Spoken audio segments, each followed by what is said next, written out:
ألا لله الدين الخالص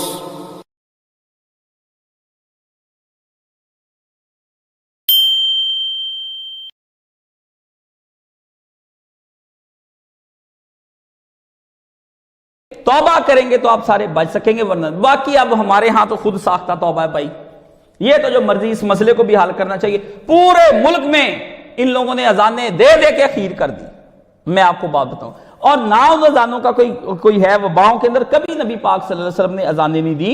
اصل چیز یہ ہے کہ یہ ان کو دیکھنا چاہیے یہ روایتیں کہاں پر ہیں کہ نبی کریم صلی اللہ علیہ وسلم نے کبھی اس طرح کی اذانیں دی ہوں کہ لوگ چھتوں پر چڑھ جائیں اور یہ وبا ٹل جاتی ہو، اس طرح کبھی بھی نہیں ہوا۔ ہاں یہ دو چار روایتیں ہیں، ایک روایت انہوں نے یہ بتائی ہے کہ جب کسی بستی میں اذان دی جائے تو اللہ تعالیٰ اس دن اپنے عذاب سے امن دے دیتا ہے، یہ اذان دی جائے۔ اب یہ دیکھیں اس میں کہاں ہے کہ ان اذانوں کے علاوہ اذان دی جائے، آپ ذرا خود دیکھیں، پہلے تو عقل کام کرنی چاہیے نا، کہاں ہے کہ ان اذانوں کے علاوہ کوئی اذان دی جائے؟ بتایا تو یہ تھا کہ وہاں بستی کے لوگ نیک ہوں، متقی ہوں، 5 وقت وہاں پر ہوں اور اللہ سے پھر وہ اذانیں دیں تو انشاءاللہ اللہ انہیں امن دے دے گا۔ لیکن یہ روایت بھی آپ کو المعجم الکبیر کے اندر آ جائے گی جو انس بن مالک رضی اللہ تعالیٰ عنہ نے بیان کی ہے، تو اس روایت کے اندر بھی آپ کو جو بندہ نظر آئے گا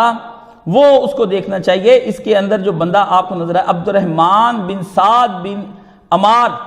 یہ ضعیف راوی ہے، اور اس سے بھی اگلے نے جس سے نقل کیا ہے وہ محمد بن بکر، یہ مجہول ہے، اس لیے 2 بندوں کی روایت سے آپ یہ روایت کرتے پھرتے ہیں۔ مجہول ضعیف بھی نہیں بنتی ہے، ہاتھ درجے کی مجہول، بندہ ہی اس میں نہیں ہے،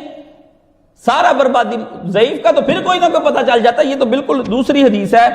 آدم علیہ السلام جب جنت سے اترے تو انہوں نے گھبراہٹ ہوئی تو جبریل علیہ السلام نے اتر کر اذان دی۔ حلیۃ الاولیاء اور مرویات عمر بن قیس، یہ کتابیں ان کی دیکھ لیں۔ اب اس کی سند میں علی بن یزید بن بہرام مجہول ہے، یہ بھی روایت کوئی ٹھیک نہیں ہے جی۔ اور اس میں کب آتا ہے کہ وہ جو وبا پھوٹے تو پھر آپ وہ تو گھبراہٹ حضرت آدم علیہ السلام کو ہوئی، یعنی روایت پڑھ کے بھی کوئی سیدھی بات نہیں نکلتی، اگرچہ روایت اب جگہ پہ غلط ہے۔ کئی جگہ پر یہ کہتے ہیں کہ نبی کریم انہوں نے آسمان کی طرف دیکھا تو وہاں لا الہ الا اللہ محمد رسول اللہ لکھا تو اس کو توبہ قبول ہوئی، یہ آپ دیکھیں۔ پہلے یہ جھوٹ تو آدم علیہ السلام کا تو اللہ پاک نے خود بتایا کہ آدم علیہ السلام جو ہیں وہ تیسری روایت یہ کہتے ہیں کہ مولا علی کہتے ہیں کہ مجھے رسول اللہ نے کہا غمگین دیکھا تو فرمایا علی میں تجھے غمگین پاتا ہوں، اپنے کسی گھر والے سے کہہ کہ تیرے کان میں اذان کہے، اذان غم اور پریشانی کی دافع ہے۔ اب اسے جا کر دیکھنے کہ مسند الفردوس جو ہے دہلوی کی پہلے گپوں کی اور جھوٹوں کی کتاب، اقبال نے بھی ایک جگہ پر کہا کہ مسلمانوں کا سرمایہ اب اس طرح کی گپوں کی کتابیں حدیثیں رہ گئی ہیں۔ اس کی حدیثوں کے اندر آپ دیکھ لیں کہ ابو عبد الرحمن محمد بن حسین جو ہے سخت وضاع اور کذاب، جھوٹا اور صوفیوں پر طرح طرح کی حدیثیں گڑھنے والا، اور اس کا شیخ عبداللہ بن موسیٰ السلامی البغدادی وہ تو بالکل ہی ردی کا ٹوکری، اور تیسرا اس کے اندر بندہ جو ہے فضل بن عباس الکوفی، یہ من گڑت روایتیں بیان کرنے میں بہت مشہور ہے۔ ایک نہیں 3 راوی جھوٹے، 3 راوی جھوٹے، یہ جو حدیث مولانا آپ کے سامنے پیش کرتے ہیں یہ 3 راوی جھوٹے ہیں۔ اور ایک اور بھی ہے کہ جس قوم میں صبح کے وقت اذان دی جائے وہ ضرور شام تک اللہ کی امان میں ہوتی ہے، اور جس قوم میں شام کے وقت اذان دی جائے وہ ضرور صبح تک اللہ کی امان میں ہوتی ہے۔ اب روایت میں یہ ایکسٹرا اذان کہاں سے آ گئی ہے، آپ ذرا خود سوچیں ہے جی۔ اور اس کے اندر بھی آپ دیکھ لیں مجہول الحال جو ہے وہ جو ہے اس کے اندر بندے ہیں داؤد بن بکر اور حبان بن اغلب اور اغلب بن تمیم المسعودی، یہ سارے کے سارے ایک نہیں 3-4 ہی لینوں لین ہیں، سارے کے سارے جھوٹے ہیں وہ۔ اس لیے اب یہ دیکھ لیں یہ کس طرح کی روایتیں، اور یہ جو بیان ہوا ہے کہ صبح سے شام تک اور مغرب تک، یہ میں نے آپ کو اس کے اندر بتا دیا۔ ایک اور جگہ پہ بھی روایت ہے محمد بن حماد دباغ فارسی، نصر بن حریش سامت، مسلم بن ابی سہیل النبال اور شیخ سلمان بن عمر النخی کذاب، مجہول الحال، ضعیف، یہ ان کی روایتوں کی حالت ہے، آپ ان کے اندر دیکھ لیں۔ پانچویں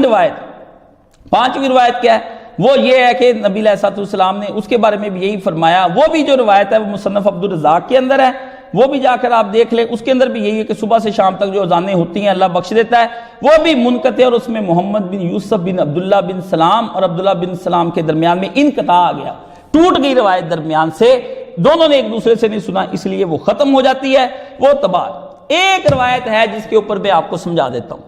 ایک روایت حضور نے فرمایا بخاری شریف میں کہ جب نماز کے لیے اذان دی جاتی ہے تو شیطان بھاگ جاتا ہے، اور ہوا پیٹ سے خارج کرتا ہوا بھاگتا ہے، بدبودار ہوا خارج کر، یعنی اس کو بہت برا لگتا ہے کہ یہ میں کہاں سے آ گیا ہوں۔ پھر جب اذان مکمل ہو جاتی وہ واپس آ جاتا ہے، اور پھر جب نماز کے لیے اقامت کہی جاتی پھر بھاگ جاتا ہے، حتیٰ کہ اقامت مکمل ہوتی ہے تو پھر آ جاتا ہے، اور پھر آپ کو پتہ ہے نماز کے اندر آ کے آپ کو وسوسے ڈالتا ہے۔ اب جب یہ اذان دیتے ہیں پھر بھاگ جاتا ہے، پھر کرونا آ جاتا ہے، پھر اذان، پھر کرونا واپس، پھر جان، پھر کیا کرتے پھرتے ہیں۔ توبہ کے خود ساختہ طریقوں سے باز آ جائیں، توبہ کے، حتیٰ کہ یہاں تک کہ اس نے امام ابن حجر اسقلانی نے جو طاعون کے بارے میں رسالہ لکھا اس میں اس نے لکھا یہ بدعت ہے،